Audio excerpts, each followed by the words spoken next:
Gubernur Aceh Muzakir Manaf memastikan seluruh wilayah Aceh yang terdampak bencana banjir dan longsor kini sudah bisa diakses. Bahkan bantuan pasca banjir juga sudah disalurkan ke seluruh daerah, termasuk wilayah terisolasi melalui jalur darat, udara maupun laut. Saat ini menurut Muzakir Manaf, pihaknya masih fokus pada penanganan pasca banjir dan memastikan seluruh bantuan seperti sembako, obat-obatan, hingga air bersih tersalurkan dengan baik. Pemerintah Aceh juga memperpanjang masa tanggap darurat selama 14 hari ke depan, terhitung sejak tanggal 12 hingga 25 Desember. Perpanjangan ini dilakukan untuk memaksimalkan penyaluran logistik dan penanganan kerusakan akses antar wilayah, sarana kesehatan, hingga pendidikan.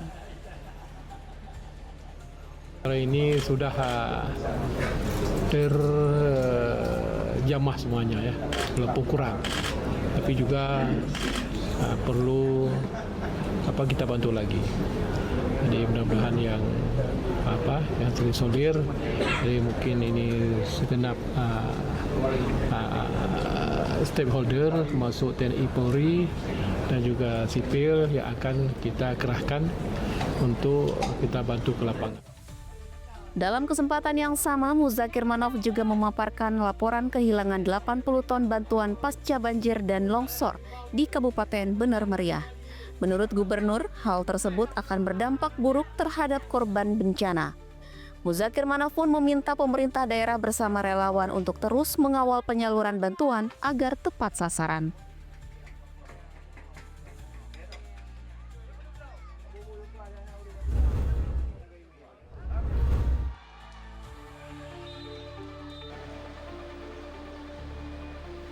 Indonesia kembali menambah pundi-pundi medali emas di ajang SEA Games Thailand 2025.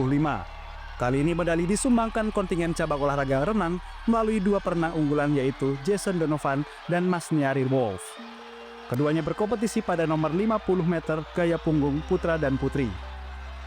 Dalam laga final yang berlangsung di Swimming Pool Authority of Thailand, Kamis 11 Desember, Jason Donovan yang bertanding lebih dulu dan tampil dengan percaya diri. Sejak peluit pertandingan dibunyikan, Jason langsung memimpin di depan hingga akhirnya menjadi yang tercepat dengan catatan waktu 25,36 detik.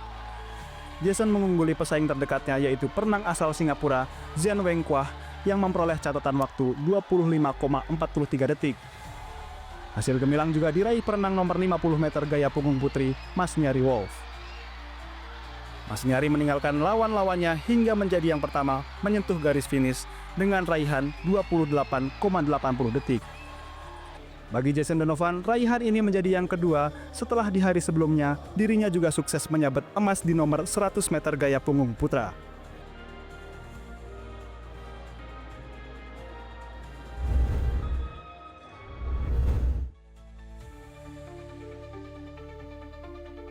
Kondisi masyarakat korban bencana Sumatera lebih dari 2 pekan pasca banjir masih membutuhkan perhatian pemerintah. Banjir yang terjadi jelang penghujung November lalu menyisakan material sedimentasi yang harus dibersihkan, seperti yang dialami para pengungsi Kampung Tupah, Dusun Cempaka, Kecamatan Karangbaru, Kabupaten Aceh Tamiang. Kerusakan dialami oleh warga di sini, Pak. Yang jelas harta benda itu rumah ada 15 kakak, Pak. Yang habis semua, kalau masalah kendaraan semua itu sudah hanyut, terbawa arus. Begitu berhentinya air tersebut, kendaraan mobil semua itu sudah di hutan-hutan, Pak, semua, Pak. Kondisi saat ini ya termasuk kayak rumah saya ya, belum bisa kita bersihkan karena terlalu dalam lumpur. Dari jalan sampai ke dalam rumah sampai ke belakang tuh rata sama lumpur. Nah, jadi sementara ini belum bisa kita bersihkan lagi lumpurnya itu, nggak bisa kita buang. Kondisi tak jauh berbeda juga dialami para pengungsi posko Bandar Mahligai, Kecamatan Manyang Payet, Kabupaten Aceh Tamiang. Para warga pengungsi korban bencana di tempat ini terpaksa meninggalkan rumah mereka yang kini masih terkena sedimentasi sisa lumpur banjir. Bencana Sumatera telah membuat warga harus bertahan di tempat pengungsian sebagai satu-satunya tempat berlindung. Keadaan masyarakat hari ini, khususnya bagi dusun kami, dusun Bandar Murni, desa Bandar Mahligai ini, memang keadaan rumahnya sangat memprihatinkan. karena lumpurnya belum bisa dapat dibenahi sehingga rumah belum dapat dihuni. Oleh sebab itu ada beberapa kebutuhan yang memang menjadi bahan dasar untuk kami. Yang pertama adalah kelambu untuk tempat tidur, lalu tenda-tenda sebagai pengungsian sementara di depan rumah masing-masing agar kami mudah membersihkan rumah secara perlahan.